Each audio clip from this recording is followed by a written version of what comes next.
Pepper says, are you ready for a whole house decluttering video?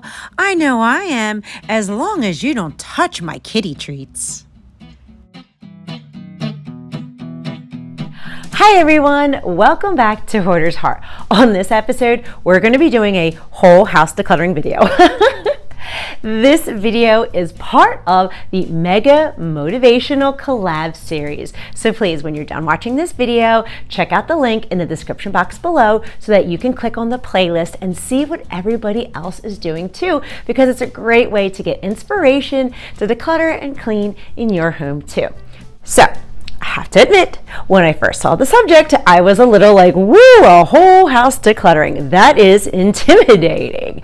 And I could feel my nervous system being kind of like, I don't know if I can do it, a whole house. I had to declutter my entire house in one video. I don't think I'm capable of doing that. And my anxiety was starting to spin out of control. Now, to stop that and to self-soothe, what I had to tell myself was that I don't have to declutter everything in my house in one shot to be a part of a whole house declutter.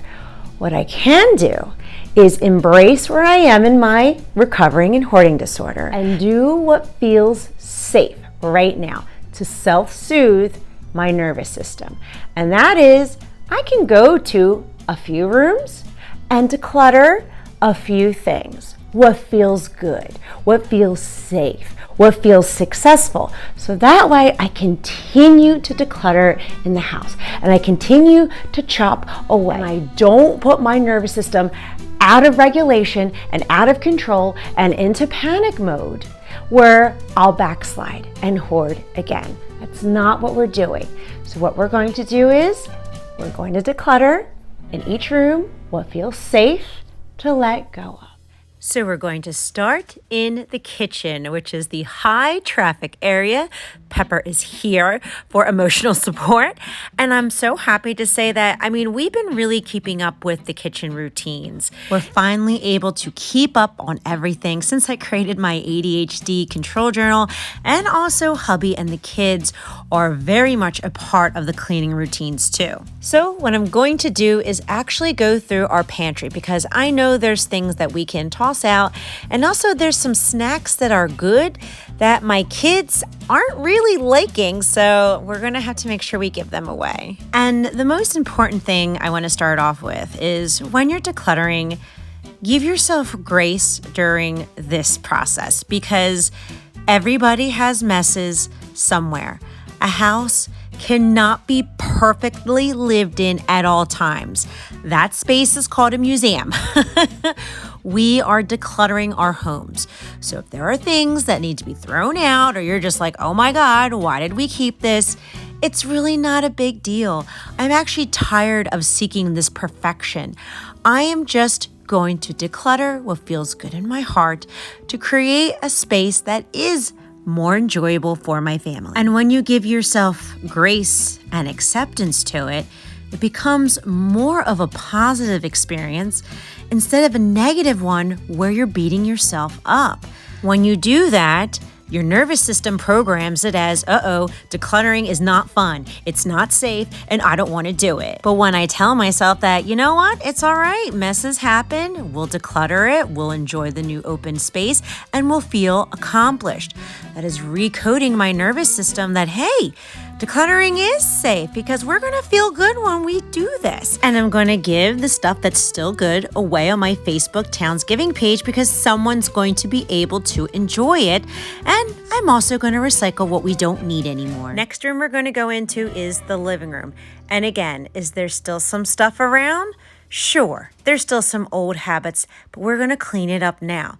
But I'm also going to be in a space of look at how far we have come because the floor actually looked great. This is a very important headspace for myself to be in because with my hoarding disorder and my ADHD, I tend to beat myself up a lot mentally, and I don't want to be stuck in that, why can't I do it? Why can't I get it right? I'll never be able to declutter. I'm just going to surrender to the messes. And that's basically how my past thought processes were. So obviously, my nervous system was going to be like, I don't want to declutter because it is a god-awful negative experience. So I'm just going to keep all of my things and self-soothe, because that is what has worked my entire life, was holding on to everything. So you can kind of see how that cycle was continuous through all of my life. You see, my hoarding disorder started as a child. And when the traumas of life hit me, which for me was bullying in middle school, the kids were very, very mean. And then in my older teen years, I had a very abusive ex-boyfriend. But the thing is that my stuff had always kept me safe. I always ran into my room with all of my toys. This is the 80s and 90s now. We had like the best stuff. And I would just imagine and play, and it coded my nervous system that my stuff in my room was my happiness, because it was a space where I could be creative and imaginative and be my true self. Now, there are many other emotional layers as to why I have hoarded my entire life, but at least you can understand the foundation of why I started hoarding. And I'm very happy to show you that we have another tossy pile, and of course, this is going to be recycled as best as I can. Next, let's go into my little bathroom. And yes, we have recently decluttered it, but there's still little things that just need to be picked up. That way we prevent the big mess from happening. Because decluttering has two sides to it. It has the emotional side and it has the logical side.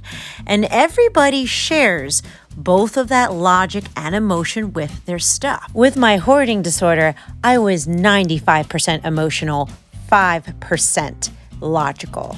And I've had to work through those emotions so that way I could be making these decisions that I'm making now. These are empty makeup containers that I'm showing you right now. I just finished up a bunch of makeup stuff, and all I have to do is throw it away. And I feel very comfortable in logically letting it go. I even found an extra hot pink makeup bag that I can logically let go of now because I worked through the emotions, and I feel good letting this go. And just like that, I was able to declutter a few things in this small bathroom. Even though we just decluttered it not that long ago, it's amazing how I could still find more things to let go of. Now in the main bathroom, we haven't been in here in a very long time. And soon I would like to start working on some room reset and refresh videos, and this would definitely be a part of that series. But for today, we're going to declutter a few things up in this cabinet over here. Now, I know that there are some old deodorants that I just never took out, like this Primal Pit Paste.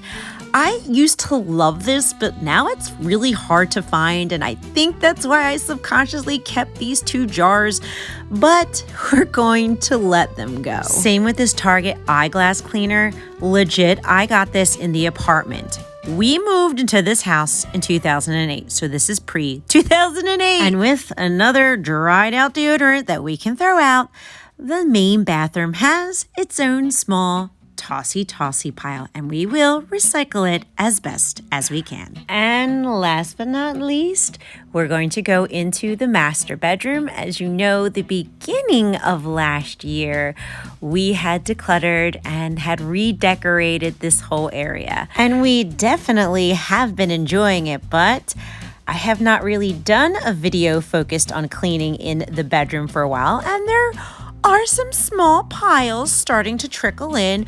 Okay, not a big deal. We can pick up this stuff right here. Simple and quick tossies. Again, not being hard on ourselves. What I really want to focus is this landing area right here on the dresser. This is what we're going to declutter for now.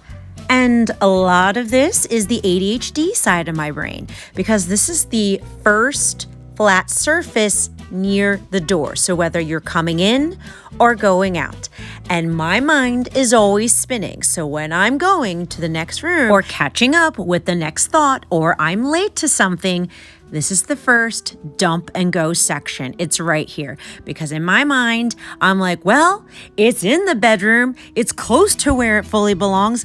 I'll get it later and I'll put it back in its proper home at a later time because I'm late to something.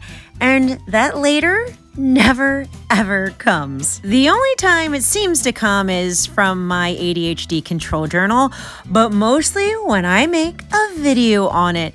And I think that's why sometimes hubby will take some of the clutter and put it in the area that I'm recording at the moment because he's smart.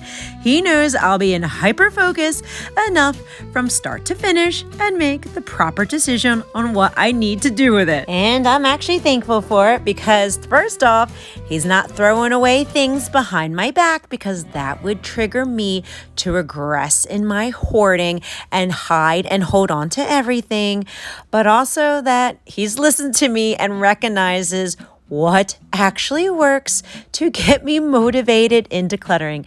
And if that means I have to create videos every week on it, then so be it. And now we have another nice size tossy pile now. Most of this I will recycle it. Some of it is trash, but some of the things like the nail stickers and stuff I can give away. Now, as far as the boys' rooms go, they're going to be the first ones to have a room reset and refresh video.